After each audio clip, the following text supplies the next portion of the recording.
नाशिक, धुळे, जळगाव, नंदुरबार आणि अहमदनगर या 5 जिल्ह्यात एकाच वेळी प्रसारित होणारी अग्रगण्य वृत्तवाहिनी उत्तर महाराष्ट्र टाइम्स. नव्या युगाच्या दृष्टिक्षेपात अस्मिता उत्तर महाराष्ट्राची.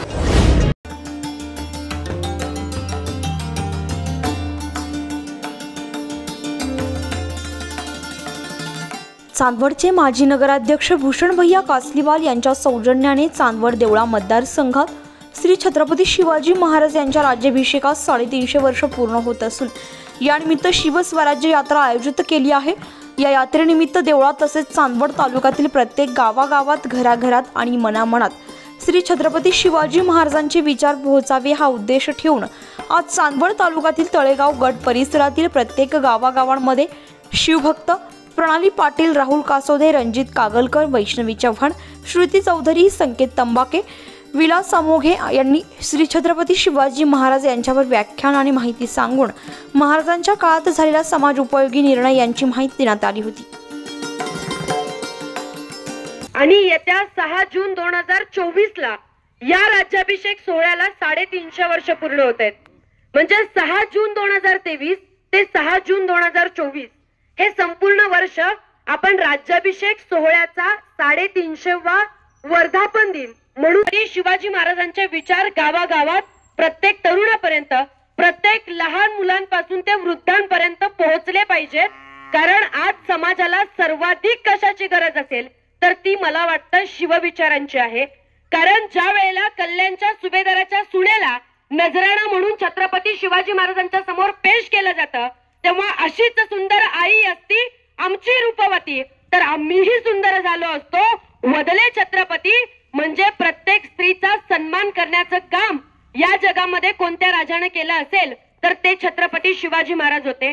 म्हणजे आजकाल स्त्रियांचा आदर करतोय, स्त्रियांचा सन्मान करतोय असं कुणीही म्हणतं, परंतु ज्या वेळेला हिरकणी सारखी स्त्री अवघड कडा उतरून स्वतःच्या बाळासाठी जायला लागते, गडावरती पोहोचायला लागते, त्यावेळेला त्या बुरुजाचं नाव हिरकणी देण्याचं धैर्य सुद्धा फक्त छत्रपती शिवाजी महाराजांच्या मध्येच होतं हे आपण लक्षात घेतलं पाहिजे. आणि त्यामुळे स्त्रियांचा सर्वाधिक सन्मान करणारा राजा म्हणून छत्रपती शिवाजी महाराजांना ओळखलं जातं.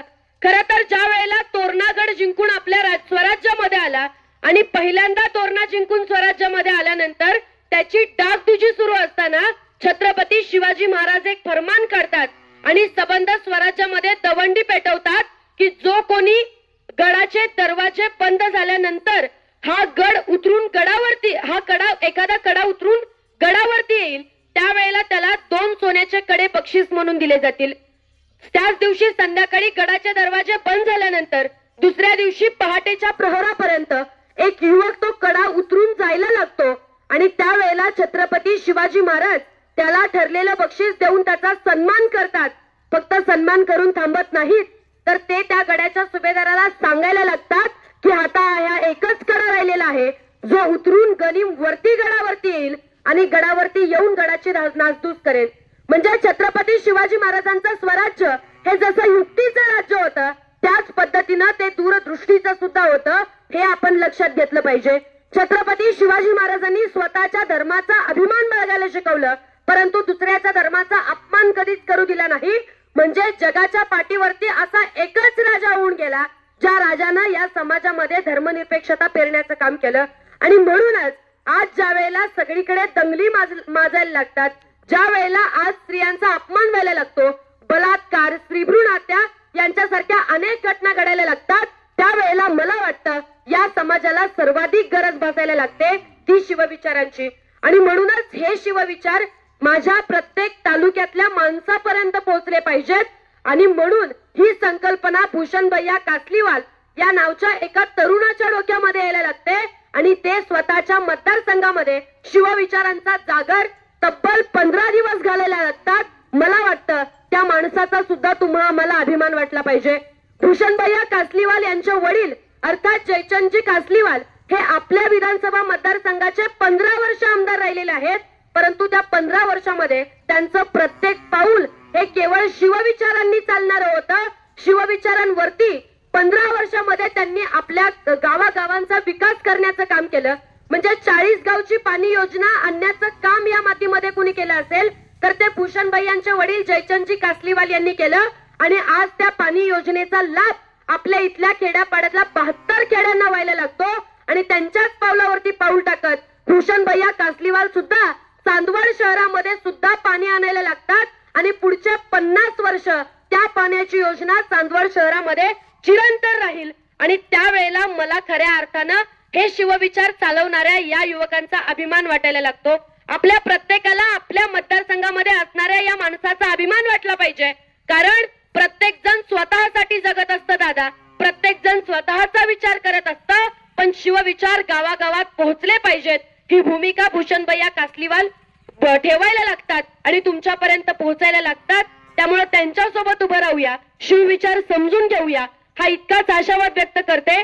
आमच्या या छोट्याशा कार्यक्रमासाठी आपण सर्वजण उपस्थित झालात त्याबद्दल सर्वांचे आभार मानते आणि थांबत असताना इतकंच म्हणते, किती पोवाडे गावे तर राजे कार्य तुमचे अमाप आहे, किती पोवाडे गावे तर राजे कार्य तुमचे अमाप आहे, अहो किती आले किती गेले पण काळजावर तुमची छाप आहे। स्वराज्याचा घास गिळण्या जेव्हा जेव्हा गणिम आले, स्वराज्याचा घास गिळण्या जेव्हा जेव्हा गणिम आले, राजे तुमच्या स्पर्शाने तर गवताचेही बाले झाले, दाखवून दिलं शत्रूला इथं पराक्रमाचा बाप आहे, अहो किती आले किती गेले पण राजे काळजावर तुमची छाप आहे।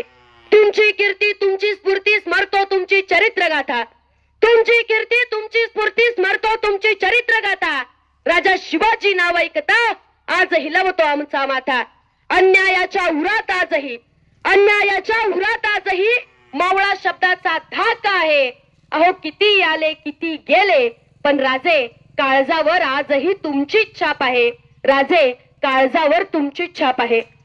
मनापासून धन्यवाद। सर्व गावकऱ्यांना विनंती आहे की आपण एक ग्रुप फोटो घेऊ।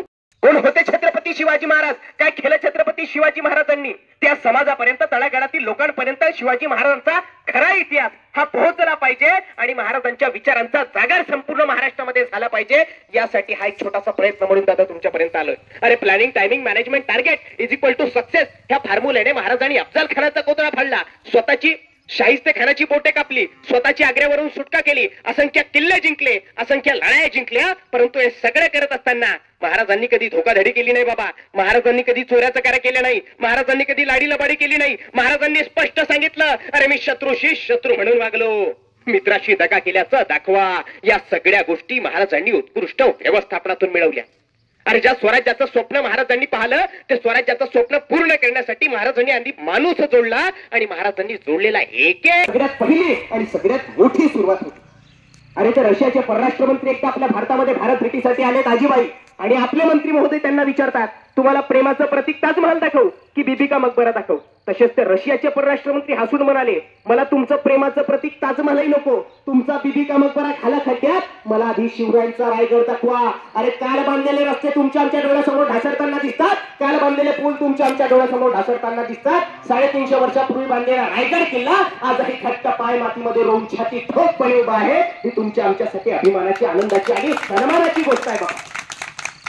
अरे पाणी पाणी म्हणून म्हणतो का नाही, ओरडतो का नाही, पाणी पाणी म्हणून ओरडतो, परंतु 350 वर्षापूर्वी रायगडावर 11,000 फूट उंचीवर महाराजांनी गंगासागर नावाचं गड होतं। 1972च्या दुष्काळामध्ये महाराष्ट्रातल्या सगळ्या विहिरी कोरड्या पडल्या गेल्या, परंतु त्या गंगासागर तळ्यात मात्र अजिबाई कुटुंब पाणी ठरून होतं, ही शिवकालीन पाणी योजना। रेडगावमध्ये छत्रपती शिवाजी महाराज राज्याभिषेकास 350 वर्ष पूर्ण होत आहे, त्यानिमित्तानं शिवराज्य यात्रा माननीय भूषण कासलीवाल यांनी आयोजित केली होती।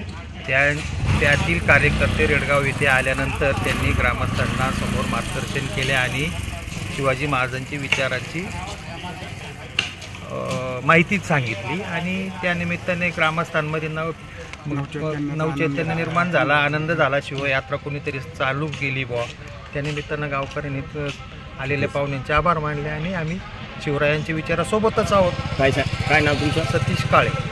आपल्या गावात शिवस्वराज्य यात्रेनिमित्त ज्या शिवप्रेमी लोक येऊन त्यांनी शिवाजी महाराजांचे विचार मांडले आणि ते आपल्याला आत्मसात करायला लावले आणि खूप कळकळीची गरज आहे ही, त्या शिवाजी महाराजांच्या विचारावर जर चाललो तर प्रजा सुखी राहू शकते, याचं प्रबोधन त्यांनी केलं आणि आम्ही सुद्धा सर्व गावकऱ्यांनी त्यांना भरभरून प्रतिसाद दिला आणि आम्ही सर्व गावकऱ्यांना मी त्यांच्या वतीनं एवढं सांगतो की आपण सुद्धा शिवरायांचे विचार आत्मसात करून आपलं मार्गक्रमण करीत राहावा.